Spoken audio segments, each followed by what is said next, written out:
അനീഷ് സൂചിപ്പിക്കുന്ന പോലെ നിയമരംഗത്ത് പരിജ്ഞാനമുണ്ടെങ്കിൽ ആ നിയമരംഗത്തെ പരിജ്ഞാനം നല്ലതിനു വേണ്ടിയായിരിക്കണം, നിയമപരിരക്ഷ ഉറപ്പാക്കുന്നതിന് വേണ്ടിയായിരിക്കണം. തീർച്ചയായും അതിനോടൊന്നും ഞങ്ങൾക്ക് ഒരു വിയോജിപ്പുമില്ല. ഞാൻ അനീഷിലേക്ക് വീണ്ടും വരുന്നതിന് മുമ്പ് ഈ നിഷ പീറ്റർ എന്നത് നിയമപരമായി മാത്രം വിഷയങ്ങളെ നോക്കി കണ്ടുകൊള്ളാം എന്ന് ന്യൂസ് 18നോട് പറയുമ്പോൾ അങ്ങനെയല്ല നിഷയുടെ ഭാഗത്ത് നിന്നുണ്ടാകുന്ന പ്രതികരണങ്ങൾ എന്ന് വേണം നമുക്ക് മനസ്സിലാക്കാൻ. പ്രത്യേകിച്ച് ന്യൂസ് 18 കേരളം ഈ തട്ടിപ്പ് വാർത്ത പുറത്തുവിട്ടതിന് ശേഷം പരാതിയുമായി ചില ആളുകൾ രംഗത്തുവെന്ന പശ്ചാത്തലം ഉണ്ട്. കഴിഞ്ഞ ദിവസം ന്യൂസ് 18 രണ്ടുപേരുടെ പ്രതികരണങ്ങൾ പ്രേക്ഷകരുമായി പങ്കുവച്ചതാണ്. അവരുടെ വാക്കുകളിൽ നിന്ന് നമുക്ക് മനസ്സിലാക്കാൻ സാധിക്കുന്നത് നിയമത്തിന്റെ പരിരക്ഷയെ എങ്ങനെയാണ് നിഷ പ്രയോജനപ്പെടുത്തുന്നത്. നിയമപരമായ അറിവുള്ളത് കൊണ്ട് തന്നെ ഇത്തരം തട്ടിപ്പുകളിൽ ആരൊക്കെയാണ് വീഴുക, അവർക്ക് നിയമപരമായി പോരാടിയാൽ എത്രത്തോളം മുന്നോട്ട് പോകാൻ സാധിക്കും. ഈ തട്ടിപ്പ് വീരന്മാരെ ഒന്നും കൃത്യമായി ഫോളോ ചെയ്യുന്നതിനുള്ള ഒരു സംവിധാനം ഇല്ല നമുക്ക് എന്ന് വേണം മനസ്സിലാക്കാൻ. ആ സാധ്യതയെ തിരിച്ചറിഞ്ഞുകൊണ്ട് തന്നെയാണ് ഈ തട്ടിപ്പ് സ്ഥാപനം പ്രവർത്തിക്കുന്നത് എന്ന് വേണം നമുക്ക് അനുമാനിക്കാൻ. ഇനിയിപ്പോൾ ചിലരെങ്കിലും ഈ തട്ടിപ്പ് തിരിച്ചറിഞ്ഞുകൊണ്ട് ഈ വിഷയത്തിൽ ഇടപെടുകയോ അതല്ല പണം തിരിച്ചു ചോദിക്കുകയോ ചെയ്യുമ്പോൾ അതിനെ നിയമപരമായി നേരിട്ട് കൊള്ളാം എന്നതിനപ്പുറത്ത് ഭീഷണിയുടെ സ്വരത്തിലൂടെ ആ ഇരകളെ വീണ്ടും പേടിപ്പിച്ച് ഈ പരാതിയിൽ നിന്ന് പിന്നോട്ട് പോകാൻ ആണ് പ്രേരിപ്പിക്കുന്നത് എന്നതുകൂടിയാണ് ഞങ്ങൾക്ക് മനസ്സിലായത്. കഴിഞ്ഞ ദിവസം പോലീസിൽ പരാതി നൽകിയ ആൾ തന്നെയാണ് ന്യൂസ് 18നോട് പ്രതികരിച്ചത്. അവിടെ അവർ കൃത്യമായി ഈ നിഷയുടെ പേര് പറയുന്നുണ്ട്, നിഷയാണ് ഭീഷണിപ്പെടുത്തുന്നത് എന്നും പറയുന്നുണ്ട്. അതിൻ്റെ പ്രതികരണത്തിലേക്ക്, അതായത് കഴിഞ്ഞ ദിവസം ന്യൂസ് 18നുമായി സംസാരിച്ച ആ പരാതിക്കാരന് നിഷയെക്കുറിച്ച് പറയാനുണ്ട്. ആ പ്രതികരണത്തിലേക്ക്. സുപ്രീം കോടതിയിലെയും ഹൈക്കോടതിയിലെയും ഉയർന്ന റാങ്കിലുള്ള അഭിഭാഷകനാണെന്നും അദ്ദേഹത്തിൻ്റെ ഭാര്യ എന്ന് പരിചയപ്പെടുത്തിയ അഡ്വക്കേറ്റ് നിഷ കെ പീറ്റർ, അദ്ദേഹത്തിൻ്റെ ഭാര്യ എന്ന് പരിചയപ്പെട്ട അഡ്വക്കേറ്റ് നിഷ കെ പീറ്റർ ഹൈക്കോടതിയിലെ ഏറ്റവും വലിയ അഭിഭാഷകയാണ്. ഒരുപാട് പ്രമാദപ്പെട്ട ഒരുപാട് കേസുകൾ, വലിയ വലിയ കേസുകൾ ഞങ്ങൾ അറ്റൻഡ് ചെയ്ത ആളുകളാണ്. സുപ്രീം കോടതിയിലെ വലിയ അഭിഭാഷകനാണെന്നൊക്കെ പറഞ്ഞാണ് ബിജു രാധാകൃഷ്ണൻ ഞങ്ങളായിട്ട് ആദ്യം കമ്മ്യൂണിക്കേഷൻ നടക്കുന്നത്. ഇതിപ്പോൾ നിങ്ങൾ മുഖ്യമന്ത്രിക്ക് നൽകിയ പരാതിയിൽ മറ്റു ചില കാര്യങ്ങൾ കൂടി പറയുന്നുണ്ട് അല്ലേ? ഈ നടിയെ ആക്രമിച്ച കേസുമായി ബന്ധപ്പെട്ട് ബിജുവിൻ്റെ ഒപ്പമുള്ള പങ്കാളിയെന്ന് നിങ്ങളോട് പറഞ്ഞ അഡ്വക്കേറ്റ് ഇടപെട്ടു. അതെന്താണ് സംഭവം? ആ നടിയെ ആക്രമിച്ച കേസ് ഇതുമായിട്ട് എന്താണ് ബന്ധം?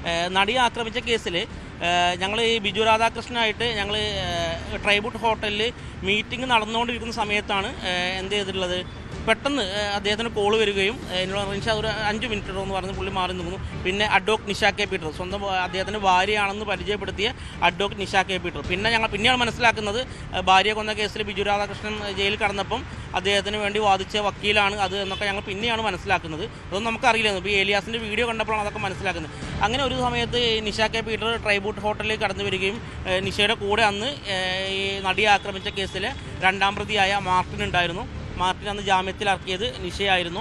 എന്നിട്ട് അതിനുശേഷം എന്നോട് കുറച്ച് കാര്യങ്ങൾ ബിജു രാധാകൃഷ്ണൻ പേഴ്സണലായിട്ട് റിൻഷാദ് ഞാൻ കുറച്ച് കാര്യങ്ങൾ പറയാനുണ്ട്. നടി ആക്രമിച്ച കേസിൽ നമുക്ക് അതിൻ്റെ അതർ സ്റ്റെപ്പുകളായിട്ട് കുറച്ച് മുന്നോട്ട് പോകാനുണ്ട്. അതുകൊണ്ട് കുറച്ച് നിർത്തിക്കുന്ന വാർത്തകളായിരുന്നു എന്ത് ചെയ്ത് ബിജു രാധാകൃഷ്ണൻ എന്നോട് പറഞ്ഞിട്ടുണ്ടായിരുന്നു. അദ്ദേഹത്തിൻ്റെ രൂപത്തിലും വേഷത്തിലും സംസാരത്തിലും ഒക്കെ ഒരു മാറ്റങ്ങളാണ്. ഈ ഗ്ലൂട്ടാത്തിൻ പോലെ ഇഞ്ചക്ഷനൊക്കെ എടുത്ത് അദ്ദേഹത്തിൻ്റെ മുഖത്തൊക്കെ ബ്രൈറ്റ്നസ് ഒക്കെ വരുത്തി ആ ഇപ്പോൾ സോളാർ കേസിൽ 1ാം പ്രതിയായ ബിജു ആയിട്ട് യാതൊരു ബന്ധമില്ലാത്ത രീതിയിലാണ് ഭയങ്കരമായിട്ട് ആളുകളെ വീഴ്ത്തുമല്ലോ. ഇപ്പോൾ എന്നോട് പറഞ്ഞ പോലെ വലിയ വലിയ കാര്യങ്ങളാണ്. യോഗി ആദിത്യനാഥുമായി ബന്ധമുണ്ട്, അമൃതാനന്ദമയി മഠത്തിൻ്റെ പ്രോജക്റ്റ് ചെയ്യുന്ന താനാണ്, 75 വർഷം പഴക്കമുള്ള കർണാടകത്തിലെ ട്രസ്റ്റിൻ്റെ കാര്യങ്ങൾ ചെയ്യുന്നത് ഞാനാണ്, കേന്ദ്രത്തിലെ BJP മന്ത്രിമാരും BJP നേതാക്കളുമൊക്കെയായി വലിയ ബന്ധമാണ്. അങ്ങനെ നിങ്ങളോട് ഇങ്ങനെയൊക്കെ തന്നെ പറഞ്ഞിരുന്നു വലിയ വലിയ കാര്യങ്ങൾ. ഈ ഇതിൽ രാഷ്ട്രീയത്തിലേക്ക് പോകുമ്പം അത് ഞെട്ടിക്കുന്ന പല കാര്യങ്ങളും എനിക്കറിയാം. ബിജു രാധാകൃഷ്ണൻ്റെ പല കാര്യങ്ങളും എനിക്കറിയാം. അതൊക്കെ ഇപ്പോഴത്തെ ഒരു ഇതിൽ ലൈവിൽ എനിക്ക് പറയുന്ന ബുദ്ധിമുട്ടുകളുണ്ട്.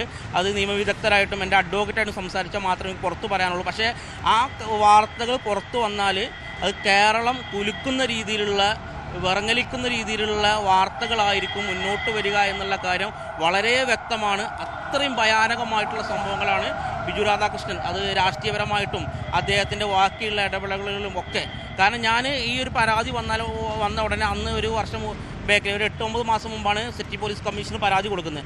ആ പരാതി കൊടുത്തു പിറ്റേ ദിവസമാണ് അദ്ദേഹത്തിൻ്റെ ഭാര്യ, അത്രയും ദിവസം ഫോണിൽ വിളിച്ച് കിട്ടാത്ത അദ്ദേഹത്തിൻ്റെ ഭാര്യ എന്ന് അവകാശപ്പെടുന്ന അഡ്വക്കേറ്റ് നിഷ കെ പീറ്റർ എന്നെ ഫോണിൽ ബന്ധപ്പെടുകയും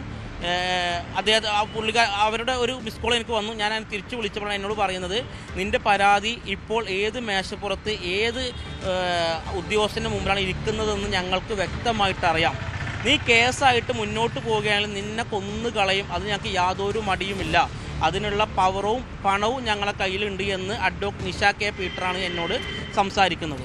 അപ്പോൾ എനിക്ക് വ്യക്തമായിട്ട് മനസ്സിലായി. കാരണം എൻ്റെ പരാതി, ഞാൻ രഹസ്യമായിട്ട് കൊടുത്ത പരാതി ഏത് മേശപ്പുറത്ത് ഏത് ഉദ്യോഗസ്ഥൻ്റെ കയ്യിലാണ് ഇരിക്കുന്നത് എന്ന് വരെ അവർ മനസ്സിലാക്കി കഴിഞ്ഞു.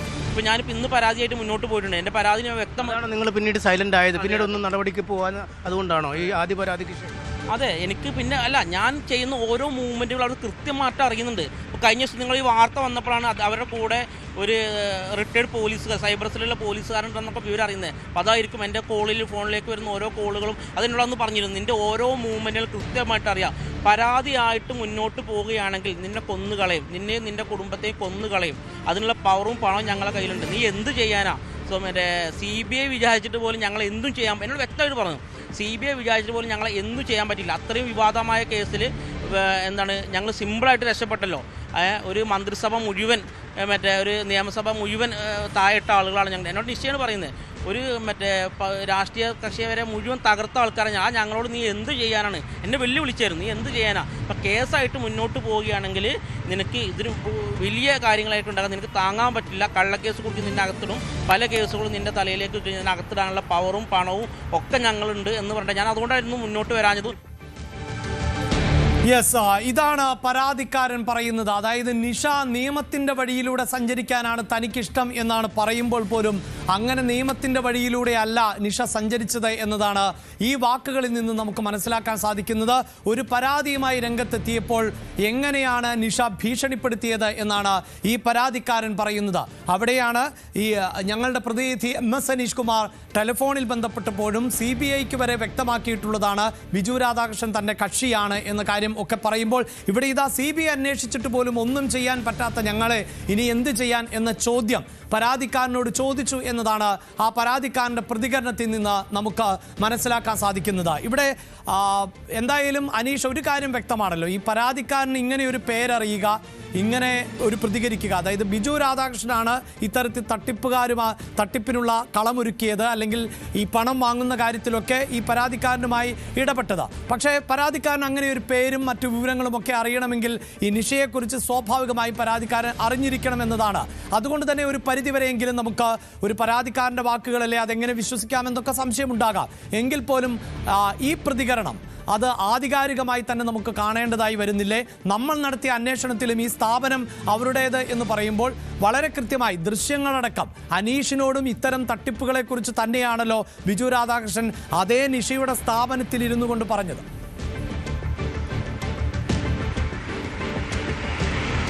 തീർച്ചയായും രണ്ട് കാര്യങ്ങളാണ് ഇതിൽ. ഒന്ന്, ഈ നേരത്തെ പരാതിക്കാരൻ പറഞ്ഞതുപോലെ തന്നെയാണ് ഈ സ്ഥാപനങ്ങളിൽ ഏതാണ്ട് 10-12 ദിവസത്തിലധികം ഞാൻ ഈ സ്ഥാപനത്തിൽ പോയിട്ടുണ്ട്. പല തരത്തിൽ, അതായത് ഒറ്റയ്ക്ക് പോകുന്നു, അല്ലെങ്കിൽ മറ്റുള്ള ആളുകളുമായി പോകുന്നു, ട്രസ്റ്റിൻ്റെ ഭാരവാഹികളുമായി പോകുന്നു, പലവട്ടം ഈ ഓഫീസുകളിൽ കയറി ഇറങ്ങിയിട്ടുണ്ട്. ആ സമയത്തൊക്കെയും എനിക്കും മനസ്സിലായത് ഈ സാറിൻ്റെ ഭാര്യ എന്ന രീതിയിലാണ് അവിടുത്തെ ജീവനക്കാർ പോലും ഈ അഭിഭാഷകയെക്കുറിച്ച് പറഞ്ഞത്. പിന്നീട് അതുതന്നെയാണ് പരാതിക്കാരൻ പറയുകയും ചെയ്തത്. എന്തായാലും അങ്ങനൊരു സംരക്ഷിക്കുന്ന ആൾ പങ്കാളിയാണോ അല്ലെങ്കിൽ അവർ ഒന്നിച്ചു താമസിക്കുന്നോ ഒന്നും നമുക്ക് നമ്മുടെ വാർത്തയിൽ വിഷയമല്ല. വ്യക്തിപരമായ കാര്യങ്ങൾ നമുക്ക് പരിഗണിക്കേണ്ടതുമില്ല. പക്ഷേ ഈ റിൽഷാദിൻ്റെ ഈ വെളിപ്പെടുത്തലിന് ശേഷം, അല്ലെങ്കിൽ തന്നെ ഭീഷണിപ്പെടുത്തി ജയിലിൽ കയറ്റുമെന്ന് പറഞ്ഞു, അല്ലെങ്കിൽ കൊന്നുകളയുമെന്ന് പറഞ്ഞു, ഒപ്പം ഈ നിയമത്തിൻ്റെ പഴുതുകളെക്കുറിച്ചൊക്കെ പറഞ്ഞു, അല്ലെങ്കിൽ ഒരു സംസ്ഥാന സർക്കാരിനെ ഒന്നടങ്കം മറിച്ചിട്ട ആളാണ്, അയാൾക്ക് ഇത്തരം ചെറിയ ചെറിയ കേസുകളൊന്നും ഒന്നുമല്ല എന്നൊക്കെ ഒരാൾ പറയുമ്പോൾ, അല്ലെങ്കിൽ ഈ മാർട്ടിനുമായി ബന്ധപ്പെട്ട കാര്യത്തിലെ ചില വെളിപ്പെടുത്തലുകളൊക്കെ ഇയാൾ നടത്തുമ്പോൾ അതുമായി ബന്ധപ്പെട്ട ഒരു നിജസ്ഥിതി തീർച്ചയായും ഈ വാർത്തയിൽ പരാമർശിക്കപ്പെടുന്ന ആൾ എന്ന രീതിയിൽ നിഷ കെ പീറ്ററിൽ നിന്നും തേടേണ്ടത് നമ്മുടെ ഒരു കടമയായി കരുതിയതുകൊണ്ടാണ് നമ്മൾ അങ്ങോട്ട് അവരെ ബന്ധപ്പെടുകയും ഇക്കാര്യത്തിൽ എന്തെങ്കിലും വിശദീകരണം നൽകാനുണ്ടോ എന്ന് ചോദിക്കുകയും ചെയ്തത്. പക്ഷേ അവർ കുറച്ച് കാര്യങ്ങൾ ഇങ്ങോട്ട് പറഞ്ഞതല്ലാതെ മറുവശത്തേക്ക് ഒന്നും പറയാൻ സമ്മതിക്കുക പോലും ഉണ്ടാവാതെ ഫോൺ കട്ട് ചെയ്യുകയും ഇനി ഈ കാര്യത്തിനായി എന്നെ ബന്ധപ്പെടുന്നതെന്ന് പറയുകയും ചെയ്തിരുന്നു. വാർത്തയ്ക്ക് മറുപടിയായി, അല്ലെങ്കിൽ മാധ്യമത്തിനോട്, അല്ലെങ്കിൽ ന്യൂസ് 8 ഇക്കാര്യത്തിൽ പ്രതികരിക്കാനുള്ള ബാധ്യത എനിക്കില്ല, അല്ലെങ്കിൽ അതിനുള്ള താല്പര്യമില്ല. ഞാൻ കോടതിയിൽ ഇക്കാര്യങ്ങളൊക്കെ നേരിട്ടോളാം എന്നവർ പറഞ്ഞു. ഒപ്പം കൂടുതൽ വാർത്തകൾക്ക് News 18 Keralam YouTube channel subscribe ചെയ്യുക.